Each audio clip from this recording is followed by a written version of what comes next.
I'm very grateful to be here.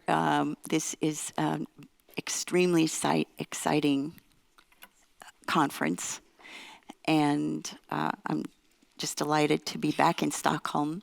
I had a wonderful collaboration with Hugo and Pat Kuhl at the University of Washington, and have just so enjoyed being at Stockholm. So thank you for inviting me. And thank you also for not asking me any questions about Donald Trump. I'll be grateful for that. I'm going to be talking today from the perspective of an experimental psychologist who started out in psycholinguistics. So I have an interest in language and became interested in how do we get a language, how do we learn our language, how do we learn a second language, and I became interested in ever and ever earlier ages. So our very first exposures to the sounds of language and the sounds of speech.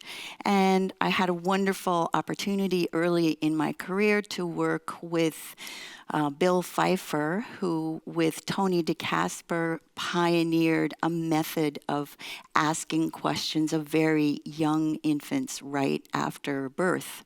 And so my entire career has been spent using the same method of asking questions of newborn babies. So in this method, we see babies who are very young, 7 hours to 72 hours is the range, and ask them to try to tell us something about what they know and infer that most of what they know has come from the time before they're born because they've had so little time after they've been born. So that's the basic strategy. I'm going to be talking about, I'm going to be doing something very simple. It's sort of following along with the title of the talk. So I'm going to be first of all, talking about fetal auditory experience. What do we know from studies of auditory experience during the fetal period? I'll be talking about the attractiveness to newborn babies of the mother's voice, and finally finishing up with some ideas about what are the implications of this and limitations. And I will leave it to those of you who are interested in the care of preterm babies, of babies who are really fetuses, who are sort of in the wrong place at the wrong time, to see what we might be able to import from the experience that they would have had they remained in utero a bit longer. So I'll leave that to you. So there have been some recordings in the womb. We know that sound is present. I think for until maybe the middle of the 1900s, people believed that the womb was a very silent, very isolated kind of place where there was very little sensory experience, maybe very little in the way of sound to be learned from. But some pioneers, particularly Dr. Denis Kerleux in Roubaix in France, did some experiments in which they inserted a tiny hydrophone through the cervix during labor after rupture of membranes to try to record what kinds of sounds might be present. And that, of course, doesn't represent the normal state of the interior of the womb for the baby, but it is an attempt to try to glean what might be present and whether there is something present. And I do have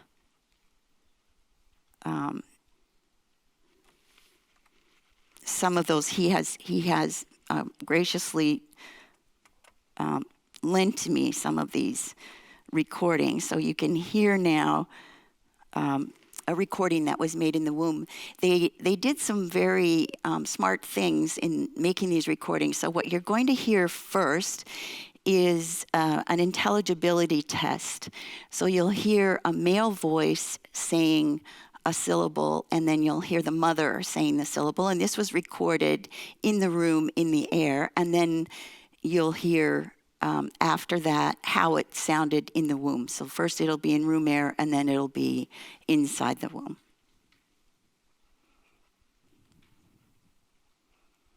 There you go. Dors, Dors, file, file, sage, sage,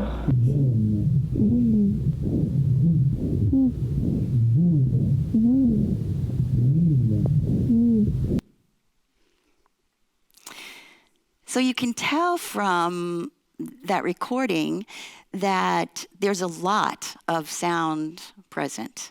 So you can hear the mother's voice, you can hear the male voice, you can hear some vascular sounds in the background, and you can hear that the mother's voice is quite prominent on measurements of the voice. It's actually the most prominent, it's the most intense of the voices that are present.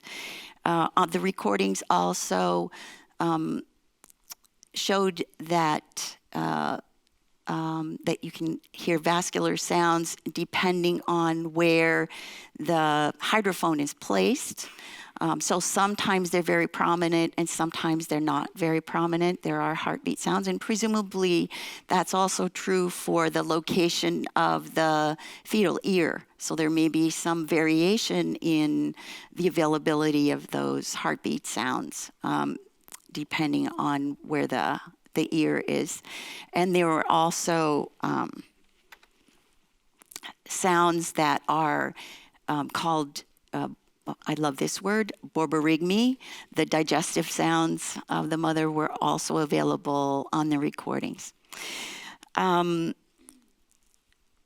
There also are external sounds, so you could hear the male voice there on some of the recordings. More extended recordings, you can hear the sounds of people talking in the delivery room, the conversation, in addition to the maternal voice. So there's quite a bit of sound available, at least according to these recordings that were made by Dr. Kerleu. They also thought to do some other kinds of sounds as well.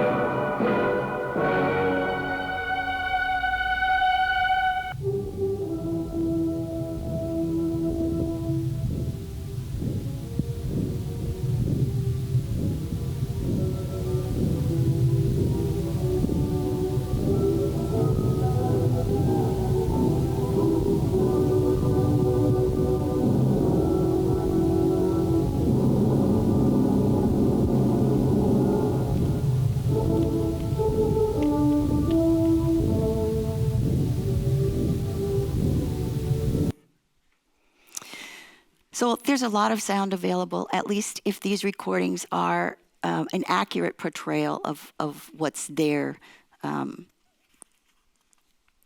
available. And fetuses do have the capacity to detect these sounds. So there's sound available, and they also have the capacity to detect the sound. One of the best studies that I've seen on fetal response to sound was done by Janet DiPietro at Johns Hopkins rather recently in 2013. And she and her colleagues showed that they could get a motor response to an external rattle sound at 24 weeks. So they didn't get a cardiac response, which is something that they were also measuring, possibly because the autonomic nervous system wasn't mature enough. They did get that at 36 weeks, so they got both motor and cardiac at 36, but at 24, they did get a reliable motor response. And I think it was a well-done study, and so this is a good indication that during the last trimester, fetuses have sound available and they are capable of perceiving the sound.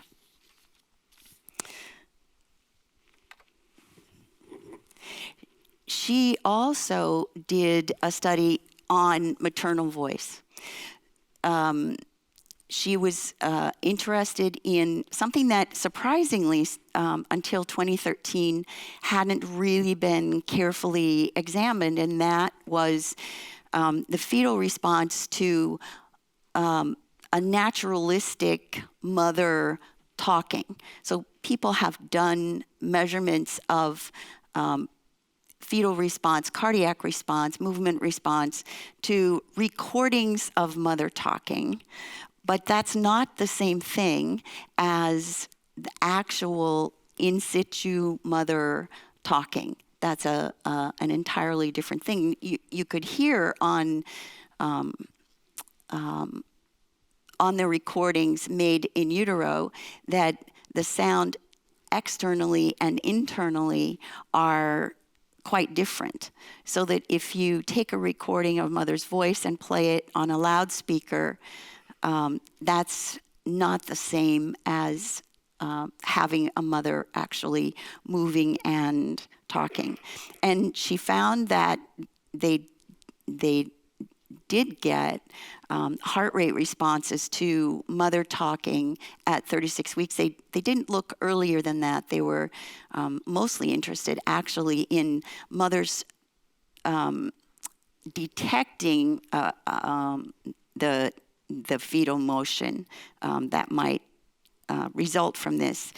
So they looked at 36 weeks and found that the response was dependent, of the fetus, was dependent on the state of activity of both the mother and the fetus before the mother started talking. So when the mothers had been resting and had been quiet, they got a larger response from the fetus than when mothers had been conversing with people in the experimental room and were already engaged in conversation, and then started the reading the little story that they had asked them to do. And they also got a much bigger response from the fetus if the fetus was quiescent.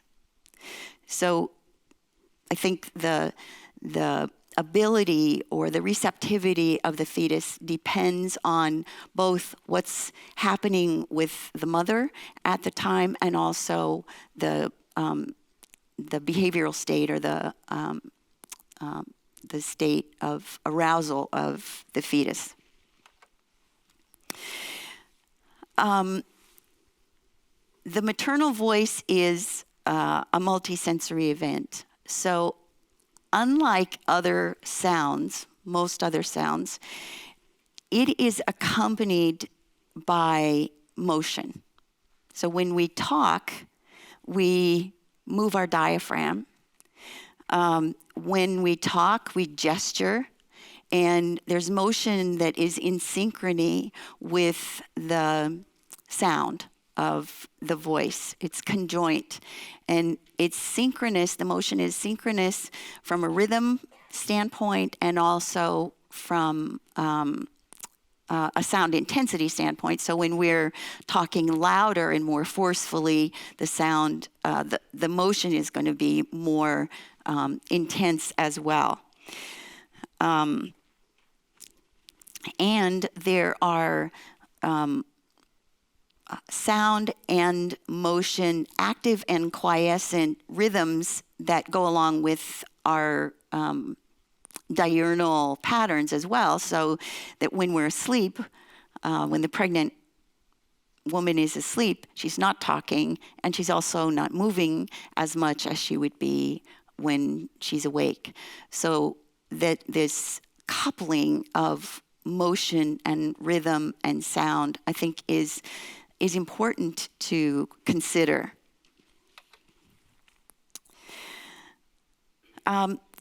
Newborns have been shown to be attracted to the maternal voice. So the maternal voice seems to have a special status.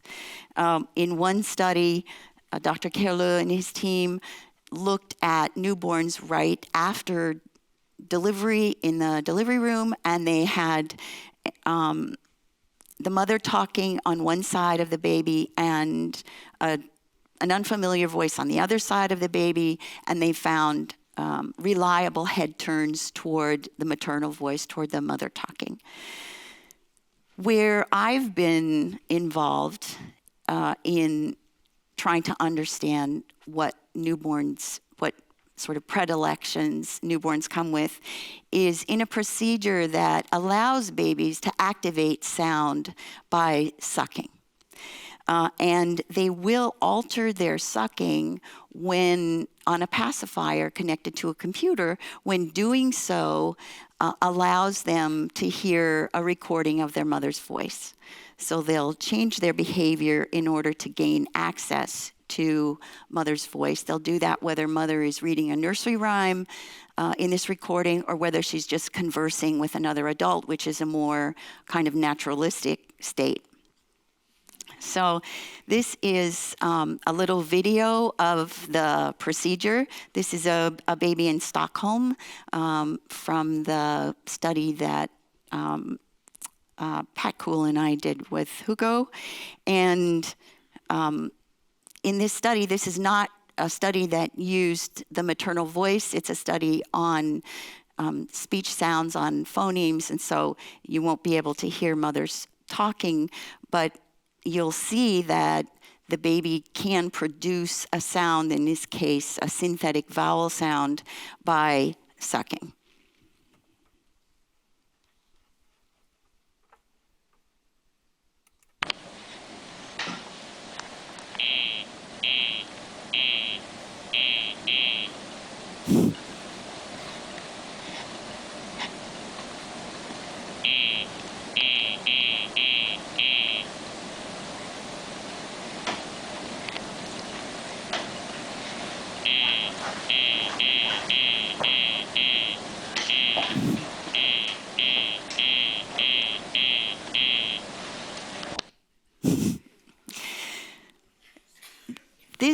This seems to be very engaging for newborn babies. I mean, this baby was 20 hours old, and you can see that he seems to be very engaged. And the first thing that happens when they get the pacifier and you activate the sounds is their eyes fly open and they really become alert and begin sucking. So this, we consider this to be one way to think about it is a preference. It shows a preference, at least an attentional preference of where do you choose to spend your time, what do you choose to spend your time listening to. You can also think of it as operant conditioning. The baby is rewarded for altering its behavior by something that has some rewarding value to it.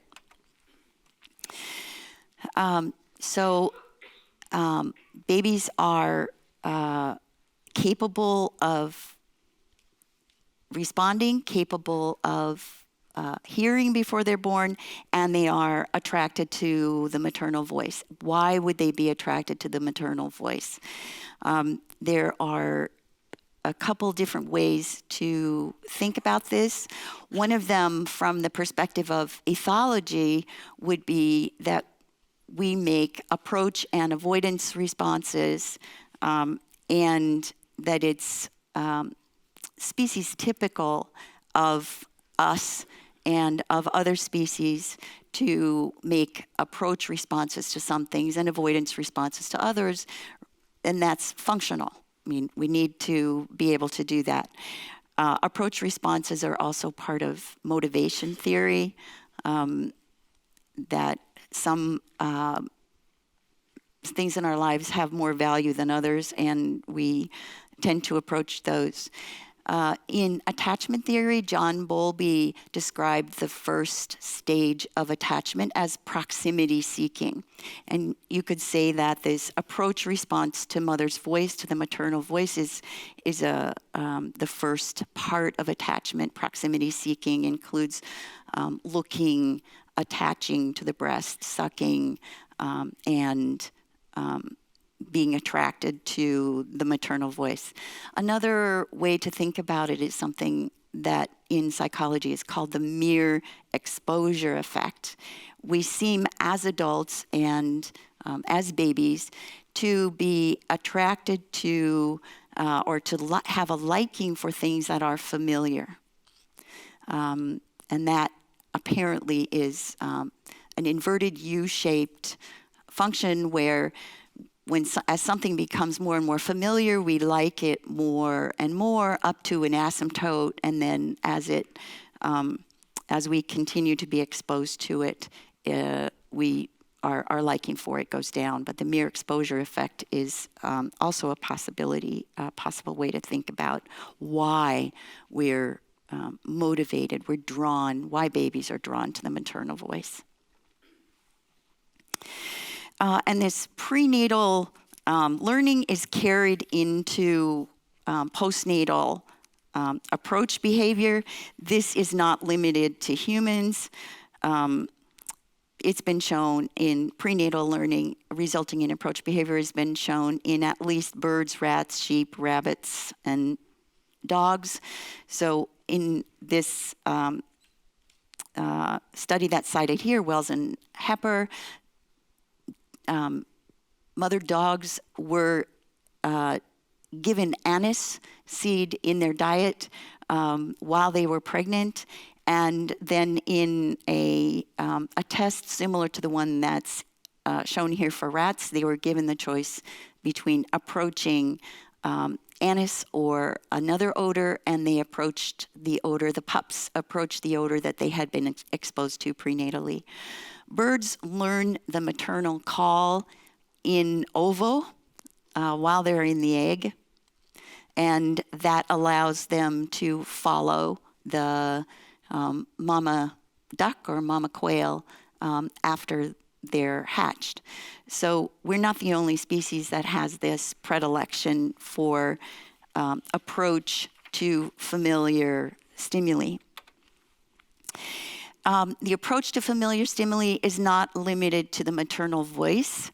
So we also approach odors, babies approach odors that they've been exposed to prenatally. Benoit Schall and his colleagues in France have done a number of experiments showing that that babies have a preference for some odors over others, and the familiar ones are the ones that they prefer. So they have one odor on one side of the baby, one odor on the other side, and the baby will turn toward the one that is familiar. And they also gave mothers anise to eat, to intake during pregnancy, and then they saturated a tissue with either anise odor or another odor, and found that newborn babies would approach the one that was from their mother's diet. And it could be a way of preparing babies for the life after birth, the culture that the foods, the culture that they're going to be coming into. So they experience in the amniotic environment these flavors, and they are attracted to them. So it's not only the voice that they're attracted to. And now for some implications of this ability to perceive the maternal voice, to respond to it, and this neonatal attraction to it. And I guess I would say that the maternal voice, one implication is the maternal voice offers learning opportunities while in utero. So fetuses learn, they're prepared to respond after they're born, and this offers an opportunity to learn the identity of the individuals that are going to be in their environment. This, you could say, from an ethological perspective, an approach response to your likely caregiver is adaptive. That gives you a better likelihood of surviving. We know that among the learning opportunities are opportunities for language. And we know this because newborn babies in the sucking procedure prefer their mother's language compared to a foreign language. So they'll suck to activate a recording of their mother's language, even if it isn't their mother speaking. So they're learning something primarily probably about the rhythm and the stress and the melody of the language, because you heard on the recordings that was very prominently available. But we also know that from the study that we did here in Stockholm, that they're learning something about the vowels of their language. So we did a study in which babies listened to English and Swedish vowels, and they showed us that they were already learning something about the vowels in their language. So it's not limited to just the melody. They do have some availability of individual sounds, and they're learning some things about them. They're also learning about what we call co-occurrence or statistical learning or probabilistic learning, things that belong together with more or less regularity. And we know this from an experiment that was done with newborn babies in Finland, in which they actually showed that they noticed which syllables belong together in an artificial language. They took probabilistic sampling and were able to determine which of those syllables belong together and which were unlikely to come together. And that's necessary for language learning and very necessary for survival, actually, to be able to notice which things co-occur and to make predictions, as Colin actually mentioned. So we're doing that from the very beginning as well, and that's something that babies can learn before they're born. There are many things that co-occur, and they're sampling these things. So the voice offers learning opportunities, and the voice prepares babies for responding in the postnatal environment. Limitations, well, we don't really know very much. I mean, we actually know very little about the experience of the fetus, of the maternal voice and sound. We don't have a fetal psychophysics. We don't know much about thresholds for sound. We don't know about discrimination of sound. We just know just kind of the basics, that they can detect and that they can respond.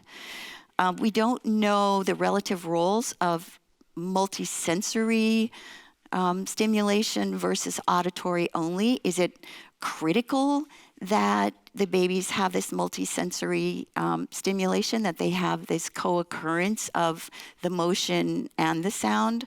And what role does that play? We think that perhaps they're so tuned in to mother's voice, possibly because it is multisensory, unlike other voices. But we don't know that. We also don't know about plasticity. We don't know if a baby, as in the case of a preterm baby, doesn't experience this exact kind of stimulation that seems to be so well suited to their capabilities in fetal life. If that doesn't happen, how much plasticity is there? What are the consequences of not having that stimulation?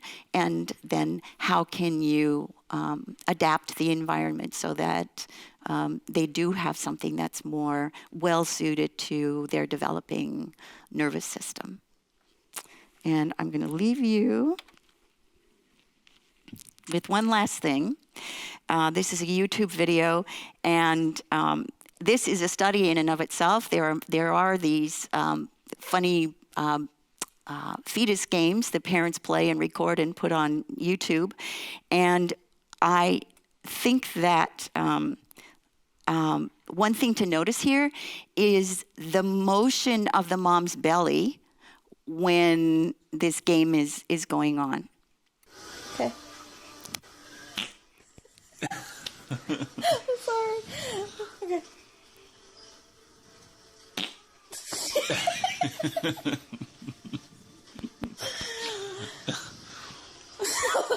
He's laughing now.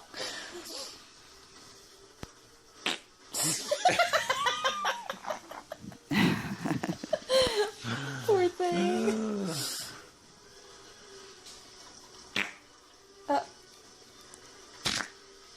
She knows now. Habituation, that happened quickly. She's not doing it anymore.